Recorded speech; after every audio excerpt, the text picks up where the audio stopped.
The evidence is showing us that our universe exists and evolves as a unitive entity, that its foundational reality is essentially universal consciousness.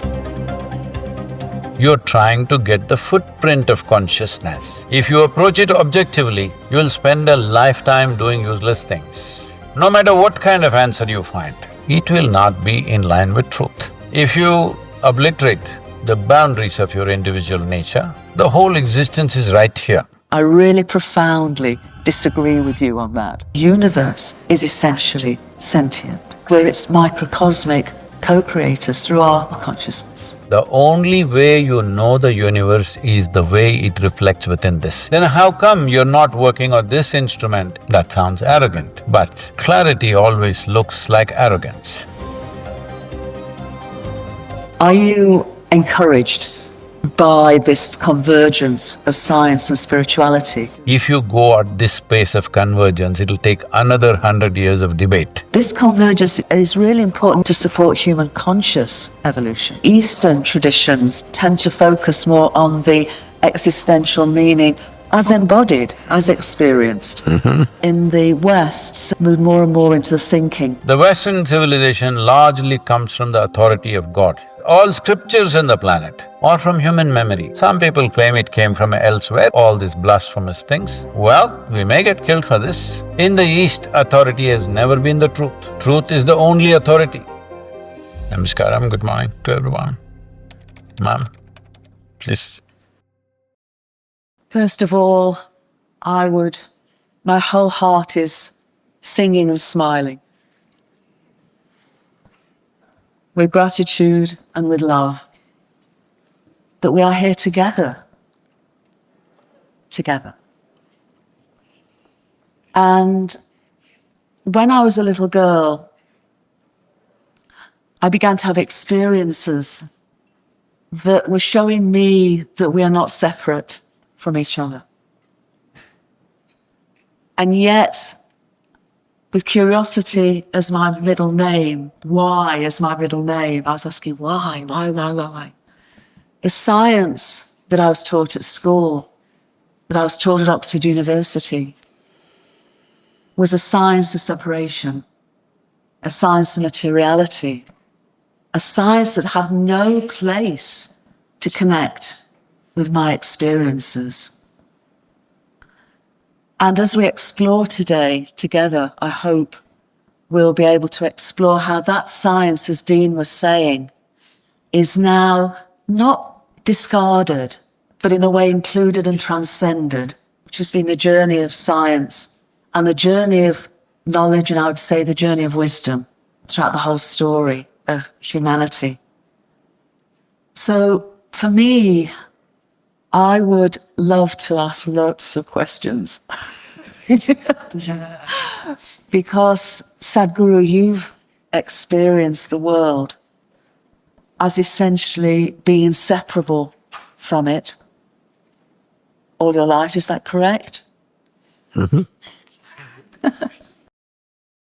But for me, the most important part of that is that by realizing we're inseparable, we also realize that we are unique expressions of that inseparability. And so for me, my work at the moment, and we can explore cosmology and we can explore consciousness, but for me now, is it what does it matter? What difference does it make? And that's the question that I would love to ask you. What difference do you feel it makes when we see the world through a lens of wholeness and inseparability, and I would say love, as opposed to what we've been seeing earlier about a world where people are depressed, people feel lonely, people treat the world as if it's somehow separate. We extract, we exploit.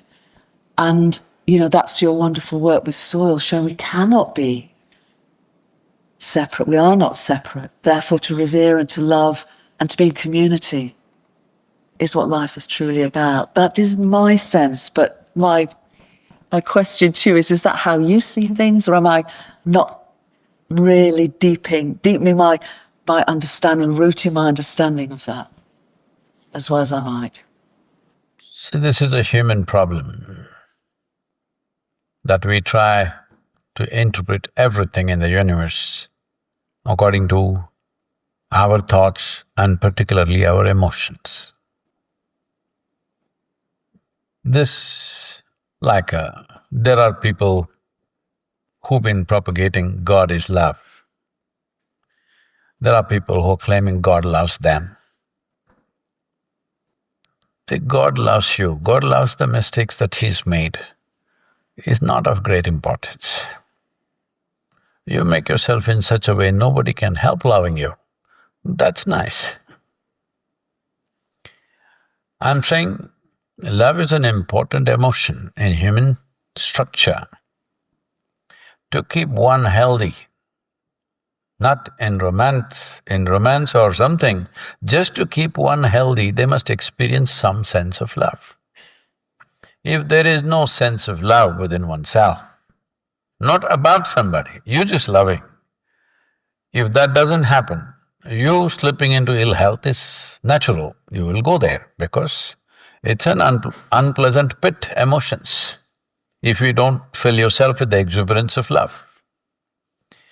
Love is not about somebody, it's just that you have learnt how to keep your emotions pleasant. If it's very pleasant, you're loving. You look at man, woman, child, animals, tree, you look at it lovingly. If you close your eyes, you can sit here lovingly, isn't it? It doesn't demand another subject to be loved, that is a relationship. We're misunderstanding an inner experience and a transaction. A relationship is a transaction. Transactions need management. Hello, those of you who have love affairs? Lot of management. Love is not about management, it's something that you can overflow with. Somebody is here, not here, especially when they're not here. Lot of love, isn't it? When they're here, the transactions can rub this way, that way. There are issues with transactions. With every transaction there's an issue, it's a question of skill and management. It can go right, it can go wrong in a given moment. But love is something that's happening within you. Essentially, you have learned how to keep your emotions pleasant. In the pleasantness of emotion, many wonderful things will happen to you. Your body will function well, your mind will function well, your ability to do things, you have endless amount of enthusiasm. Those who are in love, you can't stop them, they're like, you know like mad as a marsh hare, you know they're on and on and on because they're in love. So I'm saying it is a fuel which keeps you going in a pleasant manner. What you get, what you don't get, what happens, what doesn't happen, doesn't matter, you are loving, everything is beautiful for you. While you're loving somebody, that somebody may not know, right now, at least. But you can still be loving and enjoying your love that somebody doesn't even know that you're loving. Can I tell you a little joke, ma'am?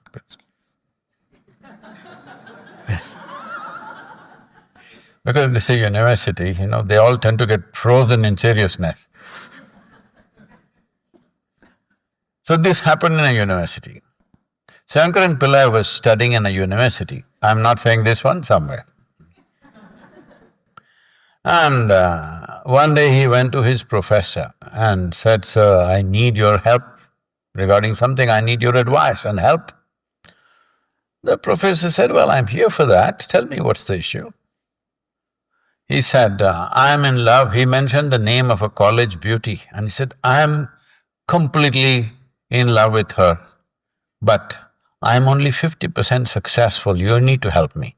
The professor said, "No, I'm not here to help you with those kind of things, I'm here for academic help." "But anyway, what do you mean by being 50% successful?" He said, "I'm completely in love with her, but she doesn't know. 50% is on, the other 50% doesn't know. So even if they don't know, if you're loving, it's nice for you. But when you try to make a relationship out of it, there you may succeed or fail, that's a different matter. So, people took up entities that they can love immensely.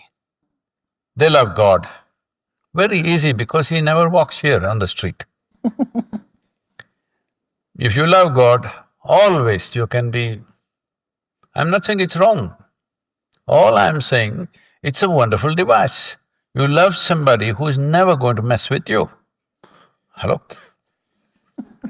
Isn't it a good thing? Guaranteed, I'm saying. But a whole lot of people today have shifted to dog. They got the spelling, I think, they heard it little wrong. But dog is also 12 years guaranteed love affair. Whichever way you are, it loves you. That's the best thing about a dog. What? Yes. No, she's got the dog in her hand, that's why. Whichever way you are, it loves you. There is no man or woman like a dog. Hello? What do you say? There's nobody like that. Because no matter what kind you are, the dog loves you. So, but only problem is his lifespan is much shorter than yours. So every 12 years you have a heartbreak and you learn to handle it, all right? People learn to handle heartbreaks in this last 50 years. A lot of people have learned how to handle it. They're not broken like before. They learn to handle it. So dog is a good thing, 12 years, whatever. But I'm saying love is a human emotion and a very essential emotion, no question. But other aspects of life, are they in love?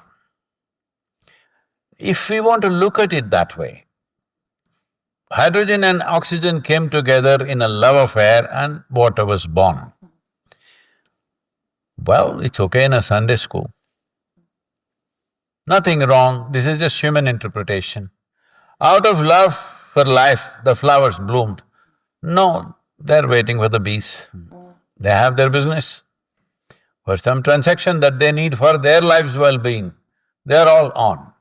So we want to look at like that, it's good for you, it's good for your heart because it makes you feel good. Wherever you see love affair, love affair, love affair. Fantastic. But I don't think we need to interpret the world like that because it's a human need. And who is a human being?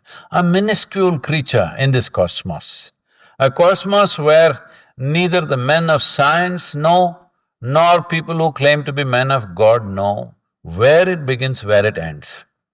Nobody knows where it begins, where it ends, it's that vast or seemingly unlimited. In this, who are we? We are a super microscopic creature. The fantastic thing is, we have been given an individual experience. We can sit here and have our own experience. In this hall, people can sit here and everybody can have their own experience according to their likes and dislikes. So this individual experience, if you take it too seriously, you will feel suffocated. When you feel suffocated, you desperately want to love everything. No, that's not how it should be. Love should be just your fragrance, not a desperate attempt, I want to love you, I want to love you, no. If you blossom, it's like fragrance of a flower. A flower doesn't come and hold you. It just spreads its fragrance and you love it because of that, that's fine. A human being should become like this, need not seek love in everything. Do you want to keep your body pleasant or unpleasant? Do you want to keep your mind pleasant or unpleasant? Do you want to keep your emotions pleasant or unpleasant? Do you want to keep your fundamental energies pleasant or unpleasant? If you ask anybody here, pleasant. 100% vote, all right? What they want for their neighbor may be debatable, you know. But for themselves, it's pleasantness. They want love, they want joy, they want health, they want well-being. There's no question about this. So, the aspiration for love is anyway there naturally. It is just that what is obstructing it. If you want to look at that, we can, but you had something to say, please. I'd love to look at that, but before I get to that, I would, as a woman of science as opposed to a man of science, I do take issue with that perspective. With science, we should not be men or women. Well, you said men of science, I'm saying women of science. But there is something in me as a cosmologist and a realization that the evidence basis we now have at all scales of existence, somebody showed the Planck scale a little bit earlier, from the fundamental Planck scale to the whole of our universe. The evidence is showing us our universe exists and evolves as a unitive 100%. entity. And we're also seeing that the appearance of its energy and matter and space-time are not its most foundational reality. That its foundational reality is essentially universal consciousness that then is all-pervasive and expresses itself as energy, matter and space-time of our universe. But within that, within the evidence we have, is evidence of its wholeness, that it exists and evolves as a unitive, as a wholeness. And, you know, in 2022, as many of us probably know, the Nobel Prize for Physics was given for universal non-locality. That's essentially saying two things, that everything that is within our universe, everything that is expressed within our universe. It was so even before 2022. Oh, sure. But in 2022, the Nobel Prize was given. It was known from the beginning, or perceived from the beginning of quantum physics, that quantum physics to work at all had to be within a universe of wholeness. But the point is that the Nobel is given for settled science. So nobody is still arguing that somehow our universe is made up of separate things. And the evidence is suggesting powerfully, as Dean was saying, that we now need to include and transcend a material perspective to one of unitive perspective and unitive consciousness. And everything, therefore, within our universe is interdependent, not just connected, but interdependent with everything else. For me, that is a definition of love. Not as sentimental, not as necessarily expressed through human experience, but a universe that is innately, meaningfully existing and purposefully evolving from simplicity to complexity through relationship. Through relationship. And it's not, you know, when we come to humans, it's interesting for me that 6 million years ago, our direct ancestors, when they came down from the trees, they came down not in relationships that had been continued by the great apes, of male dominance over a sort of a group of female apes, but they came down as pairs. Ardipithecus ramada, which is our direct human hominid ancestor, the males and the females are the same size. They're the same size of teeth. And in apes, you get very strong teeth in the males, quite dominant. There's something about our journey to here, as part of the universal journey to here, that I would suggest that relationship is foundational. And whether we term it love or whichever way, and we certainly experience it in the ways you were suggesting. When you utter the word love, like our learned professor was saying, lot of physiological changes will happen in many people. That's why I would say inclusive. But I would say, if we expand our perspective, we, as a human species, expand our perspective to a living universe. So it's not just biological organisms that are sentient, but the whole universe is essentially sentient. Then in a living universe, perhaps we can also expand our notions of relationship and interdependence as being foundational to the way the universe exists and evolves. And we, as you say, we're very small, but we're also, I would suggest, we're its microcosmic co-creators through our consciousness, through our ability to be and live and love. See, why love becomes important is because throughout human history we've seen conflict. Yeah. And when women had the same size teeth as men, I don't know what all happened.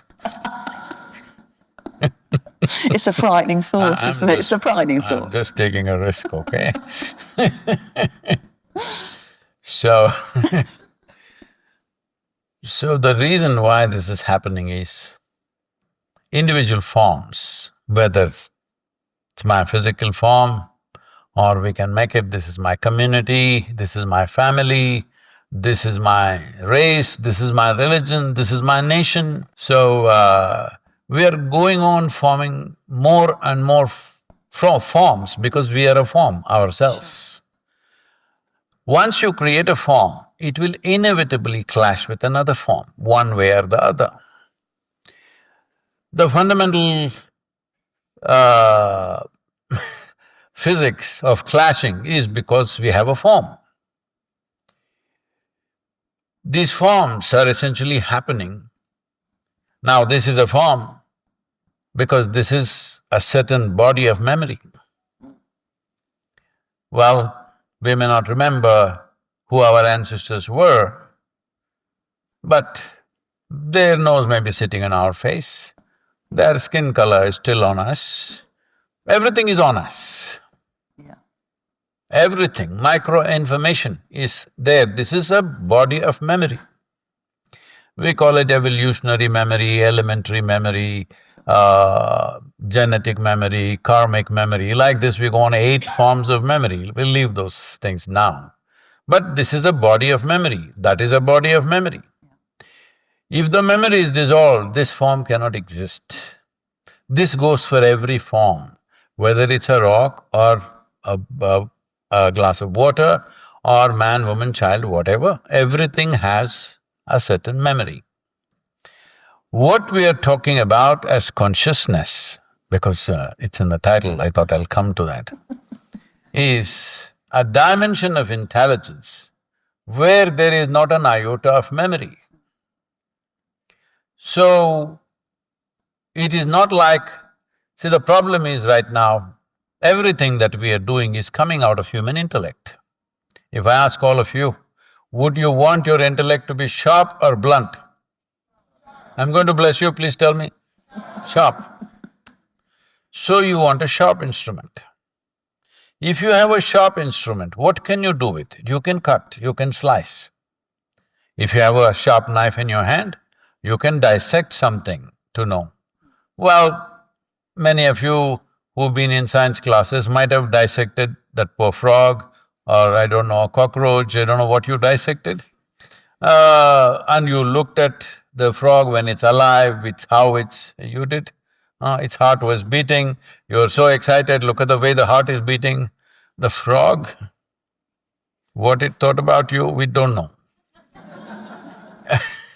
This also happened. Shankaran Pillai went to a fortune teller, okay, a crystal ball. So, she looked deep into this and she said, you are going to meet an exceptionally beautiful young woman by next week. He said, is it so? Where is it going to happen? She said, now with a spell I'm going to make you into a frog. This is going to happen in a biology laboratory where she looked deep into you. Before she cut you up? She looked deep into you. Cutting you open is for looking deep. Very deep, very deep. So I'm saying if you have a knife, good for dissection. But you want to stitch your clothes, you can't stitch with a knife. Right now, a lot of people are stitching their clothes with a knife, I think, that's why it's in tatters. Hello? You're not… No. No. So I'm saying if you use your intellect to do everything in the world, it will go into tatters. So you cut it into pieces using your intellect and then you're trying to put it together. There is no such need. If you breathe, you know you're one with everything. What the tree exhales, you're inhaling. What you exhale, the tree inhaling. It is on all the time. First thing is you separate yourself, you call tree a wood. Hello? You call tree a wood, then how will you know what is life? Life is an inclusive process. It's a phenomena which is all-inclusive. Well, you are a small manifestation for a tiny little creature that we are. We've been given too many things. Magnanimity of creation is such, we've been given too many things. Look at us, how many things we can do, how many things we can experience, how many things we can explore. But who are we in this universe? Just a speck. Tomorrow morning if all of us disappear, right now if all of us disappear, nothing will happen, everything will be fine in the universe. Such a tiny creature, how much privilege, but how much suffering human beings are creating? Because they have a sharp knife, but they don't have a steady hand. They're little la la la la. So la la la la la, their own intestines come out. Right now, human beings are constantly hurting about something. Did it happen to any of you in Boston? I know it's happened recently for somebody else, but did somebody stab you? Hello? Nobody stabbed you, they're ignoring you. Huh? I'm saying from outside, nobody's poking you. But for inside, you're poking yourself. Why? Because you have a sharp instrument in your hand. If we gave you the brain of an earthworm, you would be peaceful. I don't know if you will be blissful, you will not be, but you will be peaceful. But right now, whole lot of people are going about teaching the whole world, peace of mind is the ultimate attainment. Even the so-called spiritual teachers are saying, peace of mind is the ultimate goal of life. Such people will only rest in peace. Because peacefulness is not a goal, it's a fundamental requirement to sit here right now sensibly. If you want to sit here sensibly, to be peaceful and joyful is most essential. But now this challenge has come because we are trying to do everything with a knife. With a sharp knife, if you try to eat, your tongue will be in slivers, all right? Everything will be broken and in pieces, and we are doing a whole lot of education with a sharp knife, cutting everything into pieces, and now she's trying to sew it together. I'm saying we neither need to cut it nor sew it. Anyway, it is happening as one grand phenomena. If you obliterate the boundaries of your individual nature, which is ruled by your memory, essentially if you step out of your memory trap, memory is a great possibility. You are knowledgeable, you have a PhD, you have many things. Why? Because of your memory. But memory is also a trap. Right now, these three people are my friends. Why? They're in my memory. Those people, I don't know. They're not in my memory. So, memory is also a trap, it's a prison. If you don't cross the limitations of your memory or the boundaries of your memory, well, you will always remain in that. Maybe you have a large memory and you think you have attained something. No. See, whether you live in a small prison or a large prison, it's just a question of convenience, but not liberation, isn't it? Hello? At least if they put you in a 8x8 cubicle, you know you're in a prison. If you put you in a large house and imprison you there, you think you're okay. That's a great problem. The great problem is you don't realize you're in a trap. If you know you're in a trap, there is an effort to come out of that. So, this is a simple thing. Instead of continuously trying to craft answers in our head, anything that you can think of is coming only from the limited data that you have gathered. Is it so? Whatever you think of, it's a limited data. With this limited data, you're trying to solve the universe or the cosmos. This is like there is a trillion-piece jigsaw. You got 7 of them. You look at it and say, oh, this is a bear. If you're an Indian, you call the same thing an elephant, I know. I'm saying with 7 pieces out of trillion, you're making a picture. Just relax, huh?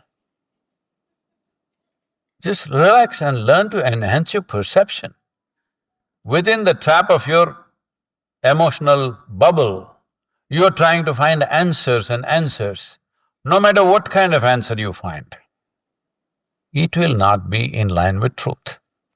It may be in line with everybody else's assumptions, so you will be okay in a given society. They may honor you for that.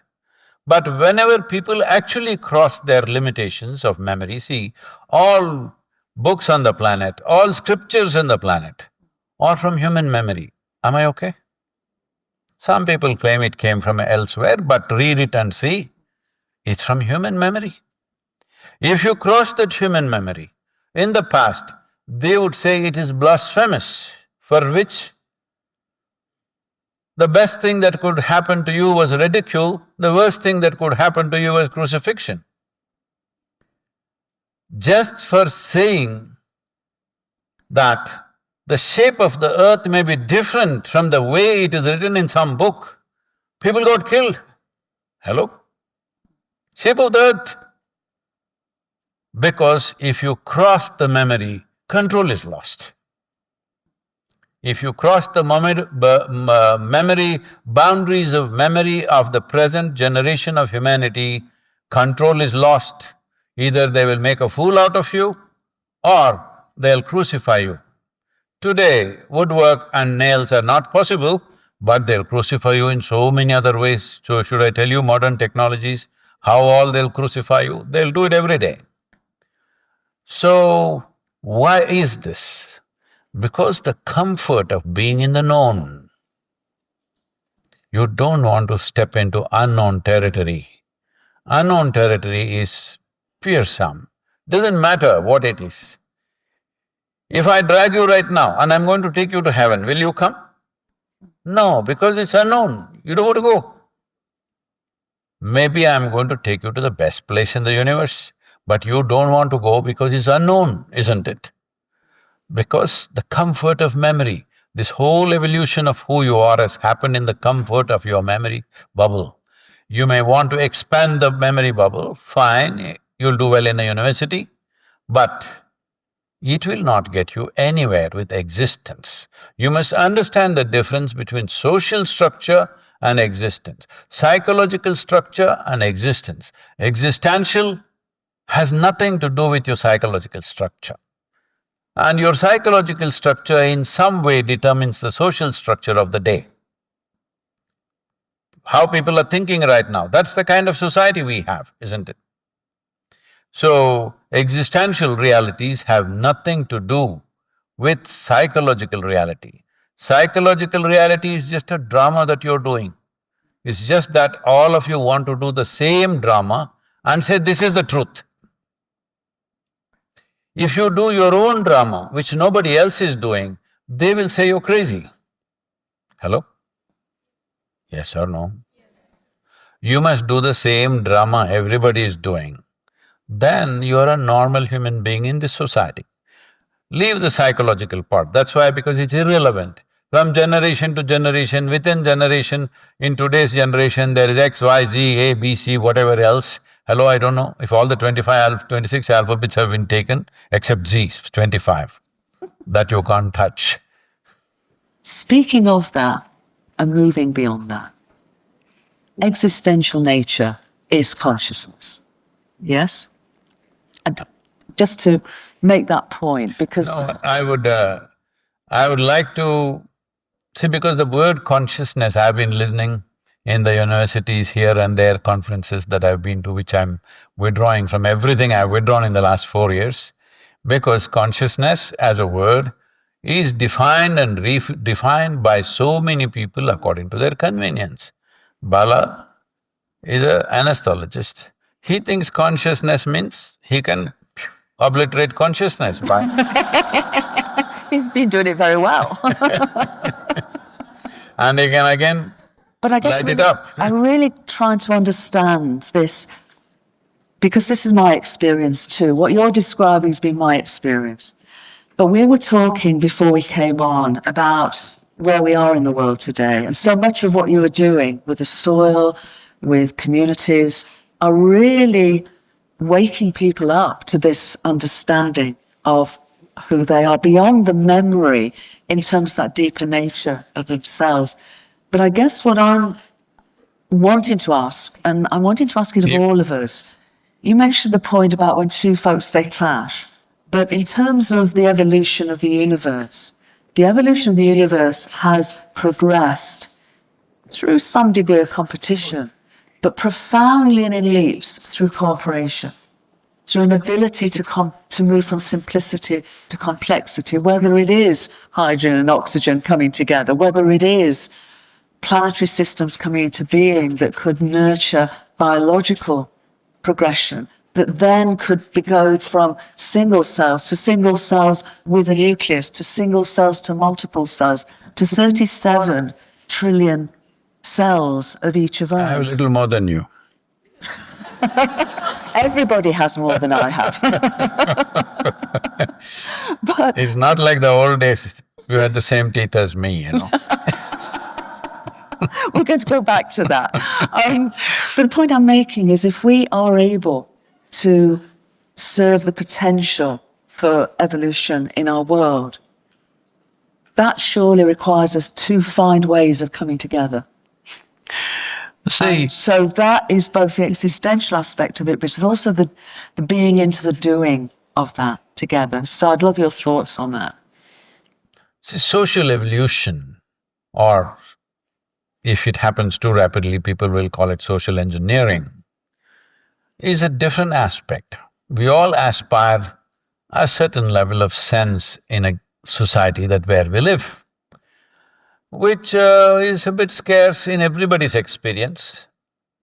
If it is so in everybody's experience, you are also a little bit of a senseless person. Hello? I'm thinking you're senseless, you're thinking I'm senseless.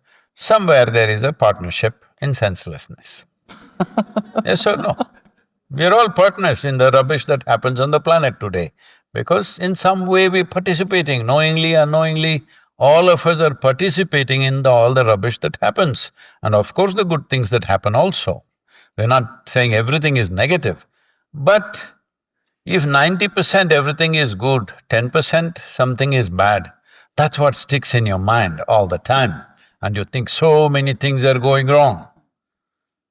Well, so many things are not going wrong, but so many things still need fixing, there's no question. So social evolution, let's keep it aside, because it's a non-stop work, it'll never be complete. It'll never ever be complete that someday we'll create a perfect society, because when you're just about thinking you have a perfect family, your children became teenagers. Perfect family went poof. Hello? Happened or no? Not because anything wrong with them, they're a next step. Yeah. You're living within your memory bubble, they're stepping out of your memory bubble and trying to create their own bubble of their own. So social transformation is an endless work, every generation has to work for it, seeing that pluses are overwhelmingly stronger than the minuses that we have. Will there be a world without negativity? No, it will always be there. It's just that we overwhelmed it with positivity so that some things we bear with it and go on.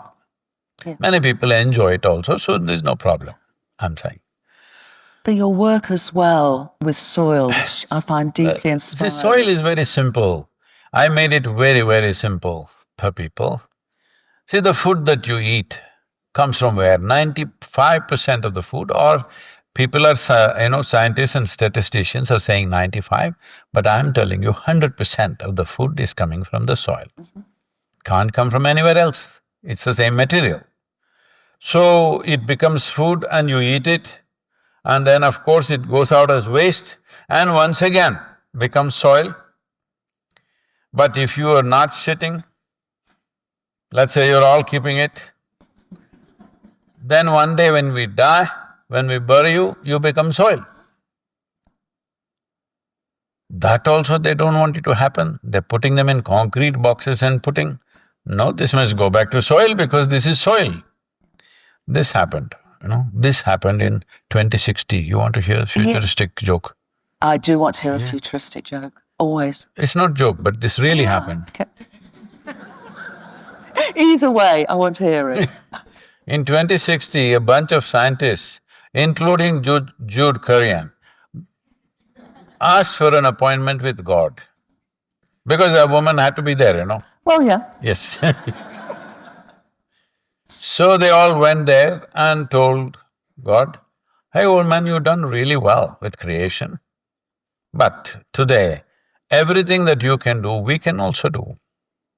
So it's time you retire. What are you still sitting and working?" God said, "Oh, is it so you can do everything that I can do? Can you just show me what you can do?" So all of you together took a little bit of soil and did this, that and made a shape of a human infant, and in 15 minutes, the baby started crying. God said, "That's very impressive, but first get your own soil."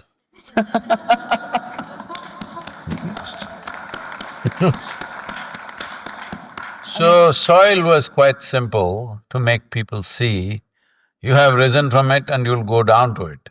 I had to continuously tell them, you're going to die one day. Hello? I'll bless you with a long life, but you will die one day. This is not my curse. This is the nature of life. You will anyway die one day. Either you'll live gracefully and die, or you'll live badly and die. That's the only choice you have. Hello? Dying or not, you don't have a choice. You can negotiate some more time. But you can't negotiate life or death because this is the nature. Coming to the soil, I used it as a very powerful tool to bring a spiritual experience to people that the soil that you're walking upon is actually you. And we started a movement called Project Green Hands many years ago, where I made a few thousand people sit down and breathe in a certain way and made them experience what you're exhaling, the tree is inhaling. What the tree is exhaling, you're inhaling. Once they felt that, you can't stop them from planting trees. 123 plus million trees, living trees, they have planted in the last… I wanted them to do it in 8 years, they have done it in 22 years. Slow they are, but they're doing.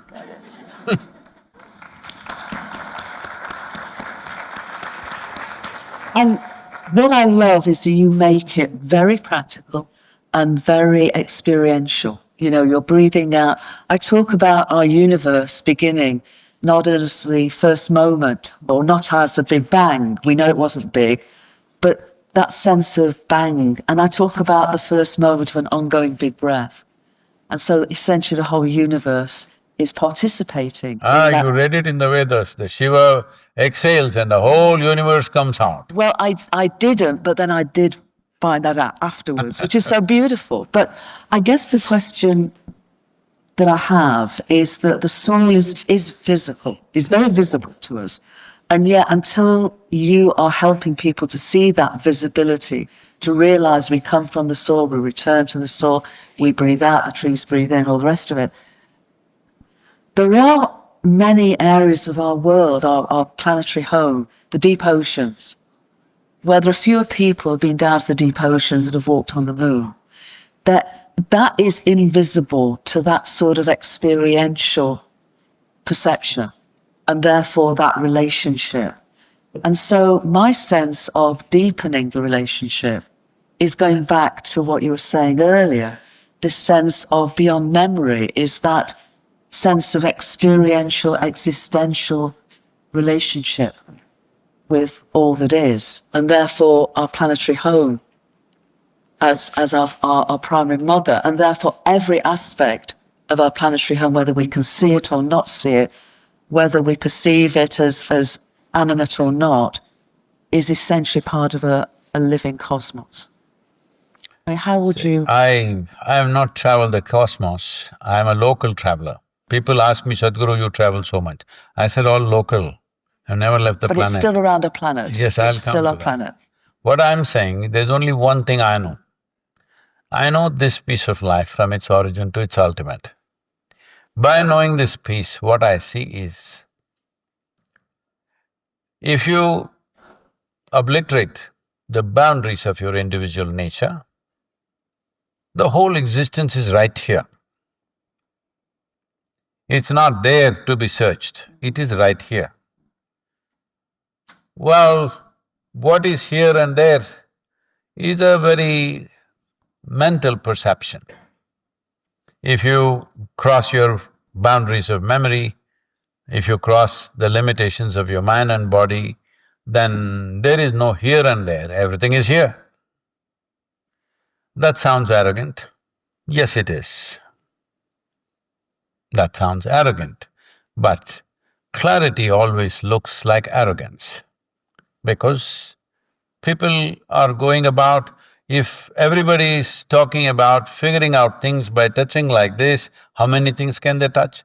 But somebody who comes with vision and sees and says, this is what it is, as I said earlier, the best that they get is ridicule, the worst is crucifixion. And today we can sit here and talk all these blasphemous things. Well, we may get killed for this, because I have about 123 death threats, okay? And I still walk around without any security. I'm announcing to the world, I walk around without security, you can do what you want, it doesn't matter. But the thing is this, the moment you cross the boundaries of your perception, moment you cross the boundaries of your individual nature, you have not caused any harm to anybody. I have not abused anybody, but this is the nature of truth. People who have invested seriously in something and they find something else seems to be true, their whole investment is going, all right? So if you're going to take away their investments, you think they're going to lie down and look at you happily? No, that's not how it is. But at least today we can sit here and explore these possibilities. Well, how many people will actually experientially explore? Because what you do not experience, you do not know. What you know as information is not knowing.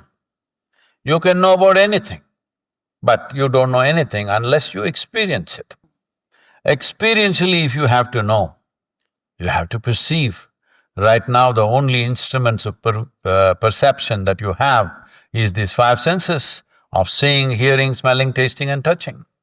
Tell me, can you touch something which is not physical in nature? Can you see something that is not physical in nature? Can you hear something that is not physical in nature? Five senses are good for survival process on this planet, because the sharper they are, the better you survive. But if you want to know, they are not instruments of knowing. Till science comes to this point that they understand the instruments of perception that you're using right now to perceive the ultimate nature, which you call as consciousness. I don't want to go to that word because that word is defined and described by different people as they feel, whichever way they like. In every university, they got their own definition. So leaving that word, but these physical forms are coming up and going down. You're here today, tomorrow morning you vanish just like that. For all this to happen, there is obviously a fundamental. When you don't understand the fundamental, the simplistic way, which is not very wrong, simplistic way is, God is up there and He does all this. If you did not say up, I was okay. Yeah. God is there and He does all this. It's just another word, I have no objection to that word. You call it consciousness. Today somebody in California, they're saying universe. Universe tells me, not God anymore, okay? They're changing vocabulary. By improving your vocabulary, you're not going anywhere, except maybe getting better with English language. Nothing else is happening. So I'm saying fundamentally, the most important thing is this, that we need to up our instruments of perception. If you do not raise the instruments of perception, then with these instruments of perception you can draw any conclusion you want. It's bound to be wrong. We couldn't even figure out, walking upon this planet, we couldn't figure out whether this is flat or round for a long time, isn't it? Hello? So that's how deceptive our perception is. It's good for survival process, not good for knowing.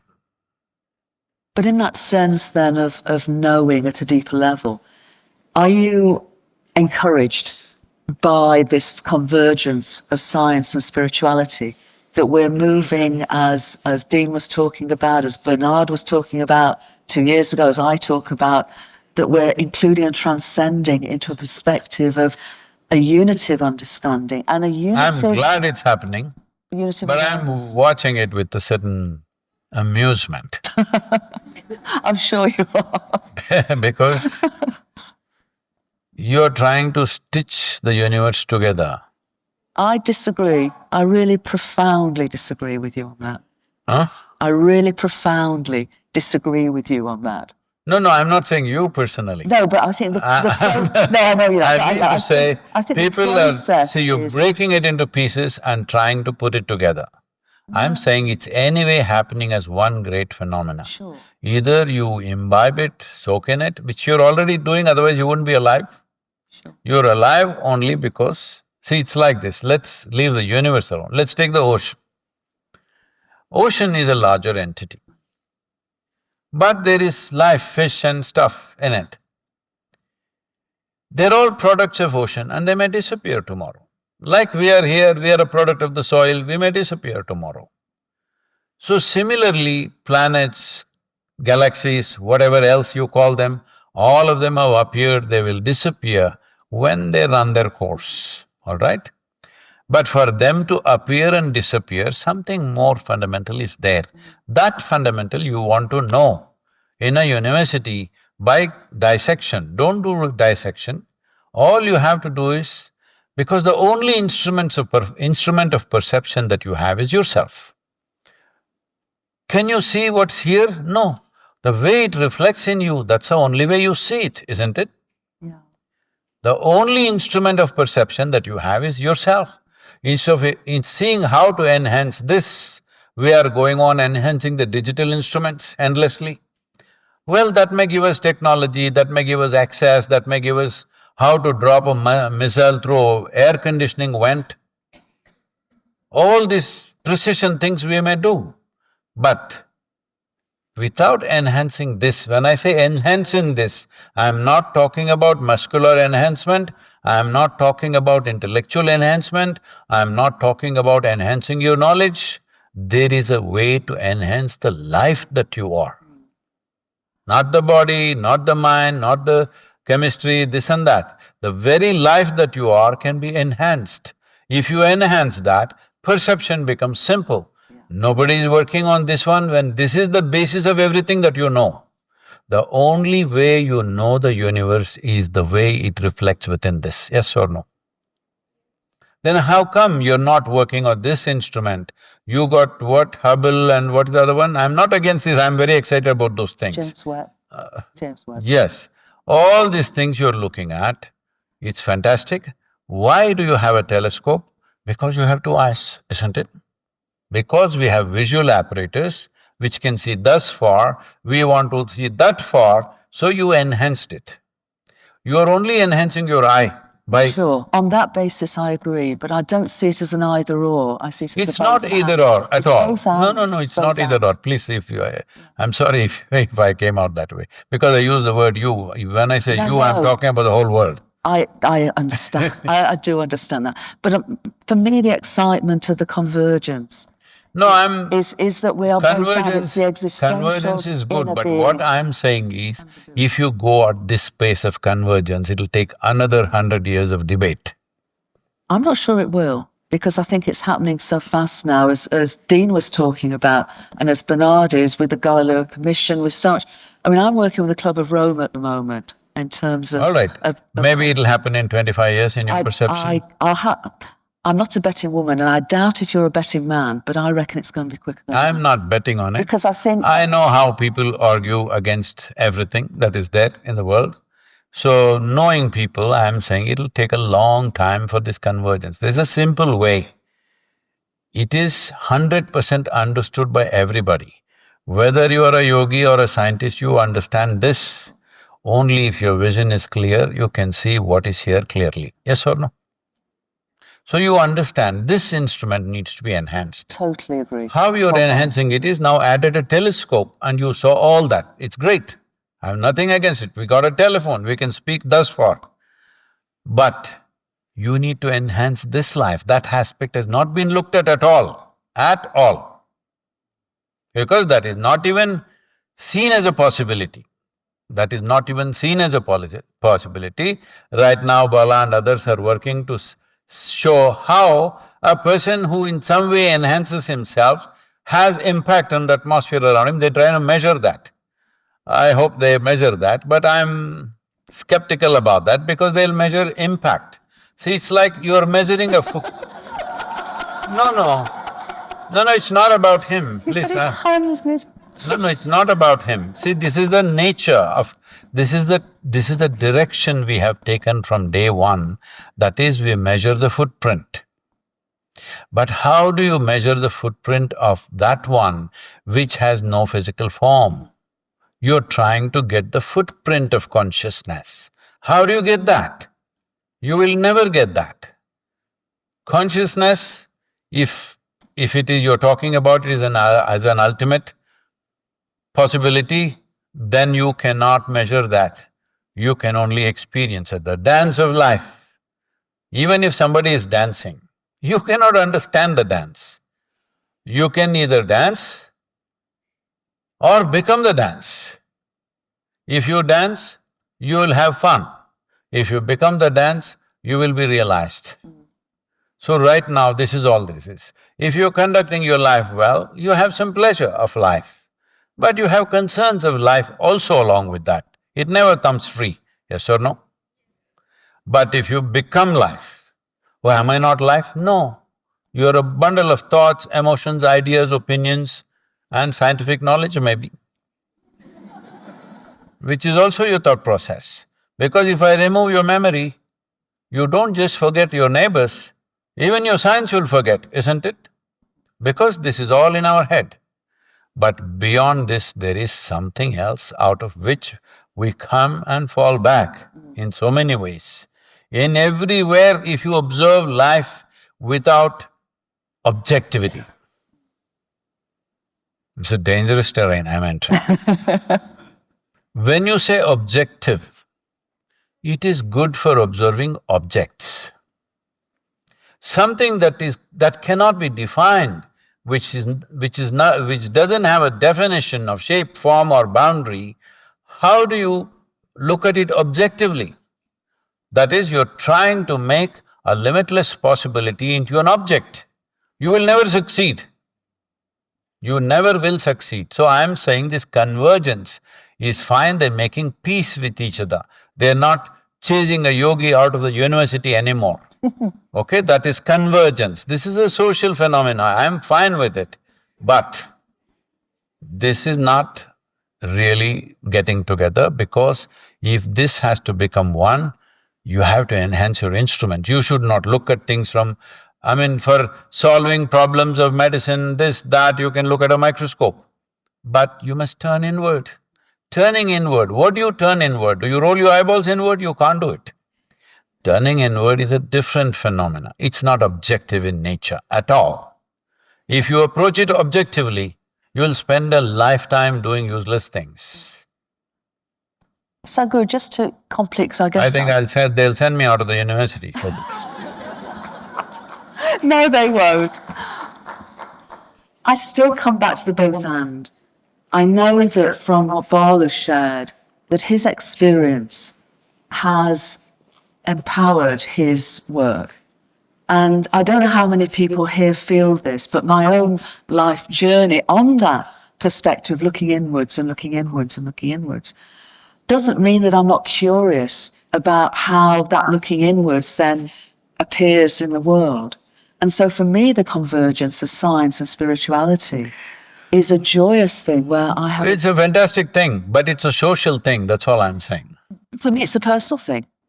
For me, it's not a social thing, it's a personal thing. Yet, having said it's a personal thing for me, it's also how I think, I feel, I see a lot of people involved in this work or in this realization or in this service see that it has the opportunity to empower transformational change in the world, because the old way of looking at the world, the old worldview we've had, since the mid-19th century has been one of separation and objects and consciousness pushed out the door and existential awareness pushed out the door.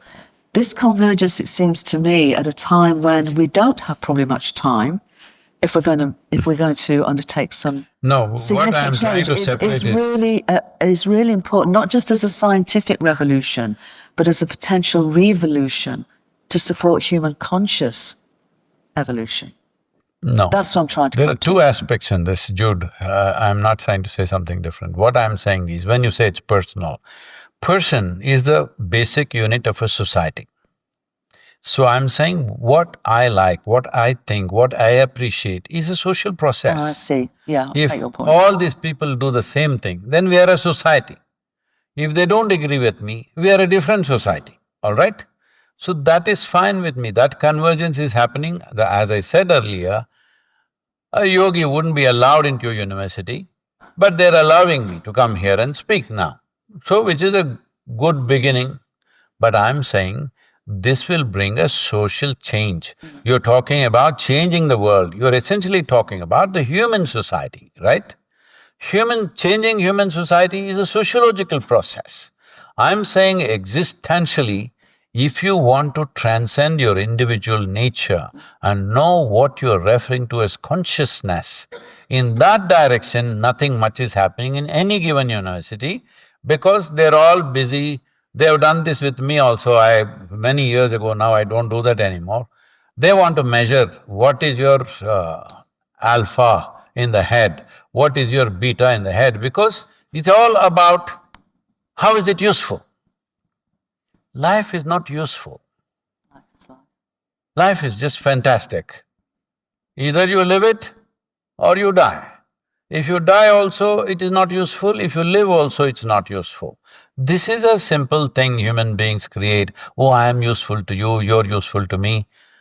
Life is not about use, it's a tremendous phenomena. How profoundly will you experience it? That's all there is. For profoundness of experience, you need to go beyond the limitations of your memory walls, which is your persona, which is your society, which is your religion, which is your unfortunately science today, which it should not be. Science should not be in that realm, but unfortunately science is also coming from a limited amount of memory and push the boundary, push the boundary, push the boundary. Why don't you break the boundary, I'm asking?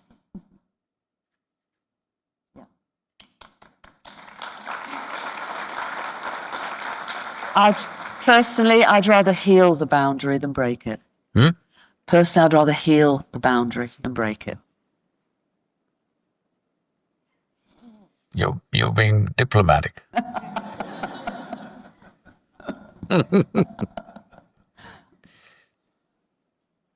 We have done this to the whole planet. Today we have some 194 nations. What is it?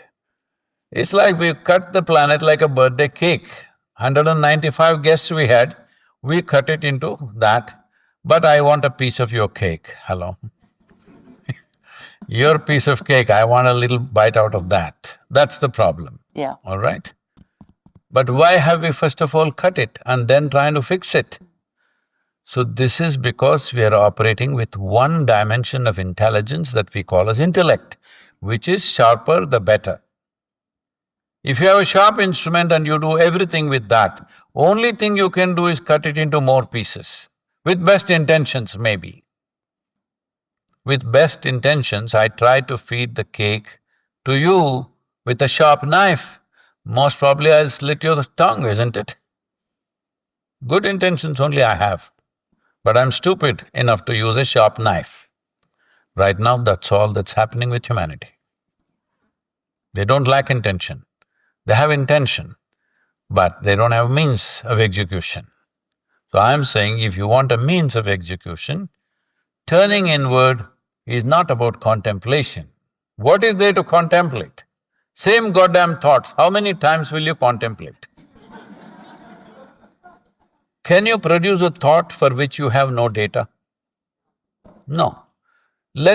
I'm very glad these AI machines are coming, I hope they come quickly. so that all of you feel redundant and no use. Because a machine is useful. A human being is not about use. It's not about how to use them. It's not about that. It's about how wonderfully this life can blossom, because when everything that you can do physically can be done by a machine, everything that you can do intellectually can be done by a machine, you will feel like a dud for some time, but then you will recover and I believe you will become conscious. That's what I'm working for and waiting for. I wish us all well with that one. She's waiting for you to fall in love with everything. Please do it, okay? Thank you, Sadhguru and Jude. We want to take some Q&As. My question is, if we want to change people's profoundness of experience and we want to help them turn inwards, shouldn't it begin with societal change first, because that's the level that most people are beginning at? See, if a culture or a civilization goes towards it, that you make a whole society or a generation of people understand that in is the only way out for you. If we make them understand that, it'll create a conducive situation for sure. That's what the whole attempt is, to make people understand the source of all the problems in your life are within you. Solution obviously is within you. So problems and solutions are on the surface, but fundamentally, you're alive. Means everything that is necessary for life is happening within you, isn't it? Hello? The exuberance of life is happening, your heart is beating. See, these are not simple things. Your liver is functioning, kidneys are functioning, these are not small things. They're very complex nonsense, all right? Yeah. All this is happening and you are unhappy.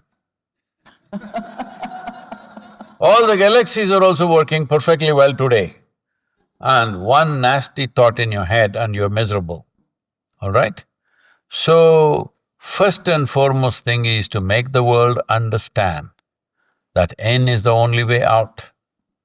If we understand this, then methods, because see, to get a degree in this university or get a PhD, you work for how many years? 25 years, 30 years? From the age of kindergarten to here, you worked, what, at least 25 years, 20 to 25 years of your life, which is more than a fourth of your normal life, all right? You spend to learn some subject. I was just talking to a dentist, and in dental science today, there is a regular dentist, there is an orthodontist, there is another one, there are 5 types of them. I said, why to fix this 32 teeth? You need 5 types of specialists. So he was explaining to me what all is involved. One guy is an engineer, another guy is like a sculptor, another guy is something else, something else. I'm saying just to fix 32 half-dead things, okay? They're only partly alive, partly dead. It takes 5 people to study 9 years of their life, is dental surgery they're studying. So I'm saying this is how complex life process is. In this, all the galaxies are working well today, or you think they're clashing?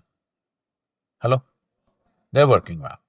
All the organs in the body today working well, hope they keep working. Everything is going well. Unfortunately, there are a few unpleasant spots on the planet where people still kill each other, people are hungry, all those issues are there. But as you sit here, everything is going fine. If the planet spins little faster today, we'll all fly. Yes or no? Everything is going at the right speed, not clashing with Venus or Mars. just going in its track, not changing its lanes. Hello? Everything perfect. One little thought, how much nastiness it creates. Is this a great problem, I'm asking? It's a simple thing. So this has to brought into the society 100%. This is the effort we are doing with Miracle of Mind. What we are doing is to make a simple process of meditativeness in such a way, nobody need to go to a guru or an organization or somewhere to learn meditation. See, in 1866, they made a survey and they found in United States, over 50% of the people above 45 years of age did not have teeth. But today everybody has teeth. You think this is because of those 5 forms of dentists? No, because our mothers and fathers insisted, you must brush your teeth. If you don't brush, no breakfast today. This needs to happen at every home. If you don't meditate, no breakfast today. That needs to happen.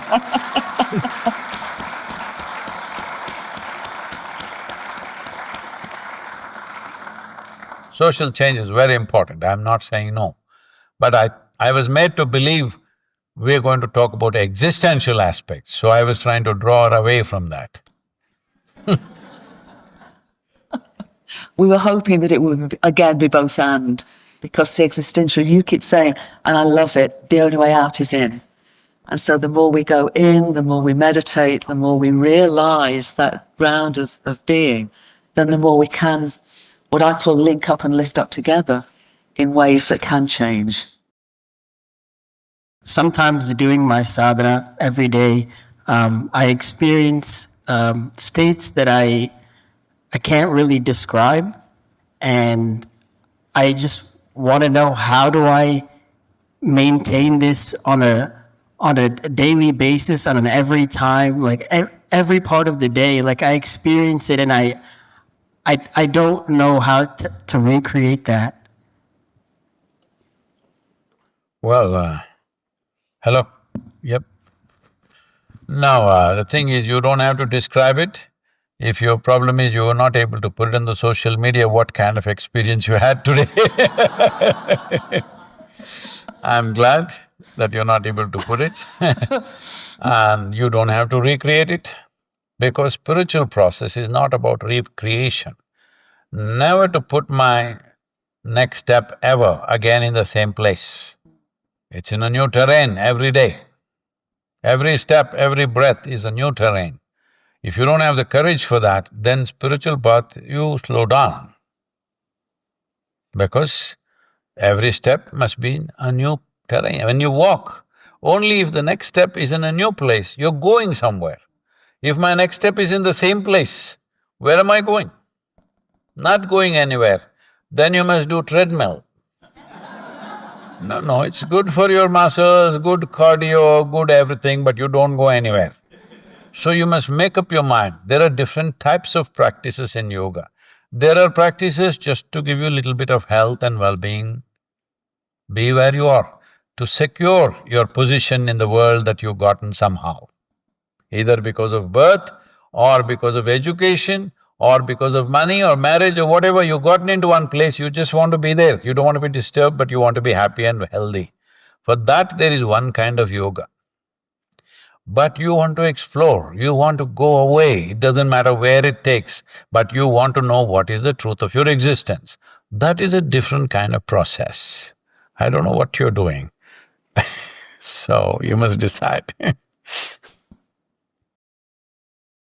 I study philosophy in the UK. I realized that the kind of Western way of seeing philosophy is really focusing on argument, is talking a lot about what kind of idea is true or false. While the Eastern wisdom system, which I summarize in this term, is probably looking at the practical effects on how to make individuals' life better. I wonder why is this so, whether my observation is really correct, and why is this so if it's correct, and how should we be in this kind of social environment? Thank you.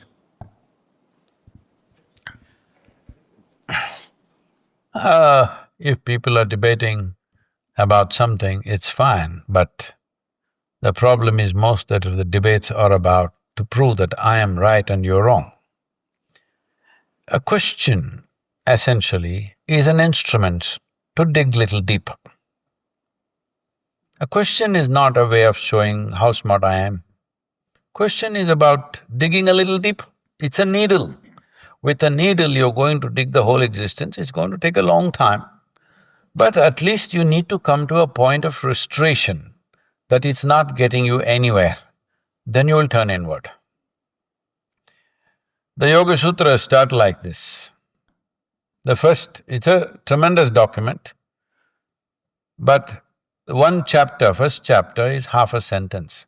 And now yoga. That means you tried everything, nothing worked, and now yoga. Till then, yoga is entertainment, yoga is a little bit of fitness. That's not what it's about. Yoga means union. Union between what and what? Right now, your individuality is a thing that you have constructed unconsciously. We were talking about it as a memory bubble. This bubble is your individuality. Whatever you may think about it, I'm good, I'm bad, I'm loving, I'm hateful, think what you want, or let other people think 1,000 things about you. Whatever it is, the fundamental nature of life is that this is a small bubble. In this bubble, the important thing is you at least open one door or window so that you breathe consciousness. Then your experience of life is very different. Within this bubble, if you argue, we can argue for a whole generation or you can argue for 1,000,000 years and you will not come to conclusion. If you really want to argue, you must come to India. Because one person has 5 different opinions. We've practiced this for a very long time. Endless debates about everything, you know. But after the debate is over, they're fine. Looks like they're in a war path, but the moment the debate is over, they're okay. Because this is a practiced debate for over 10,000 years, people have been debating every aspect of life.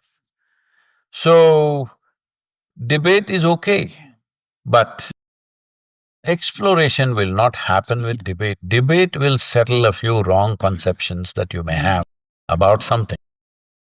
By listening to somebody, by taking inputs, you will settle a few things. But it will not take you to what we are referring to as consciousness or truth, because that is not going beyond that person, that is going beyond yourself. But that's a wonderful question actually, and I'm just wondering whether… She's from UK, you can I tell know, her. that's why it's a wonderful question.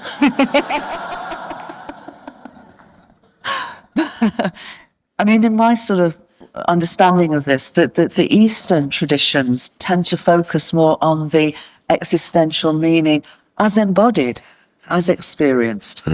And whereas in the West, certainly with Descartes and beyond, move more and more into the thinking process. Objective thinking, I think therefore I am, and that parsing out. So my appreciation of Eastern traditions have always been that, completeness.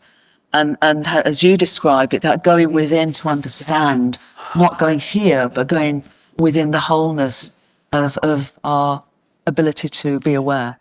See, when you say Eastern traditions, Maybe not traditions, but… No, these cultures and… it is a tradition now. These cultures and civilizations did not come out of authority. The Western civilization largely comes from the authority of God. You say this is it because it came from a certain authority. So authority is the truth. In the East, authority has never been the truth. Truth is the only authority. So everybody is always seeking. So-called divine entities have come and spoken, but we bow down to them with respect, but we have to seek our own truth. Because it's not a true for me. Krishna says something, it may be the ultimate truth, but it's not a truth for me because I have not experienced it. So this is the approach of the East. The truth is the only authority. It doesn't matter, God says it, Guru says it, somebody says it, we respect all that, but we have to experience it. Till then it's not true. So, this is the fundamental difference. Authority is the truth, truth is the only authority. These are two different ways of approaching it. We'll take one last question.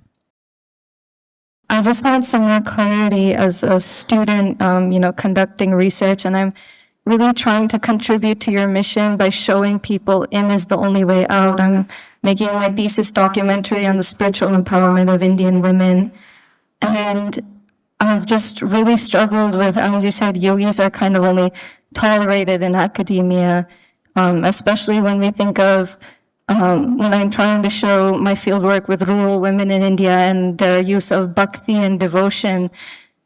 It's considered as, okay, this is intention, they're trying to get empowered, but they don't see it as a true means because we only look at women's empowerment in terms of like external, visible or measurable outcomes.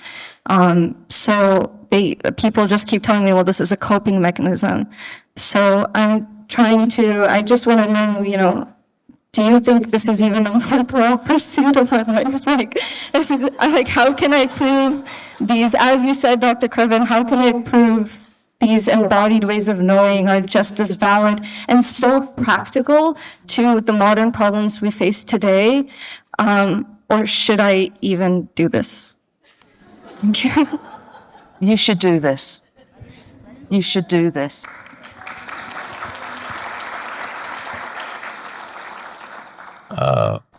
When we say bhakti, we are misunderstanding bhakti as going to temple, church, mosque, whatever. That may be one small expression. Bhakti means a love affair without any salvage. You can't salvage yourself from it. It's a one-way love affair, full on. Whatever is happening, your love affair is on. People have love affairs, but it's subject to the other person's reciprocal aspects. If they don't behave well, love will die. This is not like that. This is a full-on thing. Does it mean it's only with whatever you have assumed as God? No. Show me one person in this world, whether in academics, science, spirituality, sport, music, art, anywhere, someone who's excelled beyond certain limits without being totally devoted to what they're doing. Have you seen? Only those who are absolutely devoted to whatever, to just kicking a ball, they're devoted to it, they will rise, isn't it? So this is the power of devotion, because devotion is one of the simplest ways to get everything focused in one direction. Otherwise, your mind will go here, there, you say in is the only out, but it'll be out. It'll do all kinds of things. The moment you're in love with something, boom, it's right there, isn't it? You don't have to concentrate, it's simply there. So that is the power of devotion, that you can have your mind, thoughts, emotion, energy, everything focused intensely. Though people claim that they are intellectually very strong and all this stuff, believe me, hardly 6 to 7% of the world's population has really powerful intellectual capabilities. All others are largely driven by their emotion. It's just that their emotion is in anger, hatred, jealousy, this one, that one. She's telling you to make it into love. If you graduate further, you make it into devotion. If your emotion becomes super pleasant and focused in one direction, what it'll do to you is unimaginable, do you understand? It will do things to you that you cannot believe. You will rise to another level of humanity. People will think you're godlike.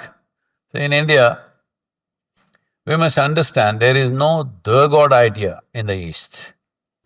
All the people whom we worship are people who walked the land, who walked our geography, but they rose. Because of their capabilities, they rose in such a way, we bow down to them. Today, there is a cricketer, probably most of you don't know cricket. You know cricket?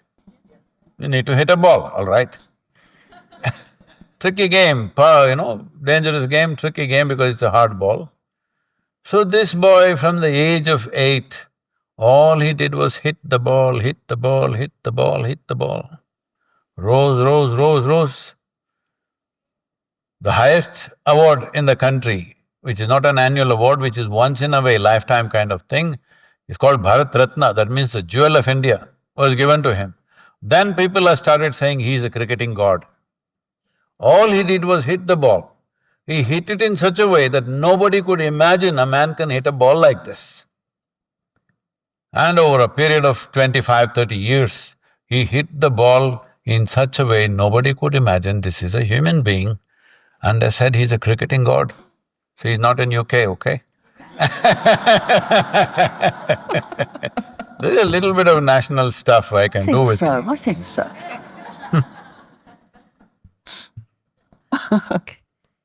So Bhakti has that power. You're totally, absolutely devoted to doing what you're doing, suddenly you will rise. It doesn't matter what it is. What is the activity? It doesn't matter. You're totally, immensely invested and devoted to that, you will rise in a way you can't believe. So whatever you're doing, don't go on thinking is the right thing or the wrong thing. Just do it, useless thing, just do it. Do it well.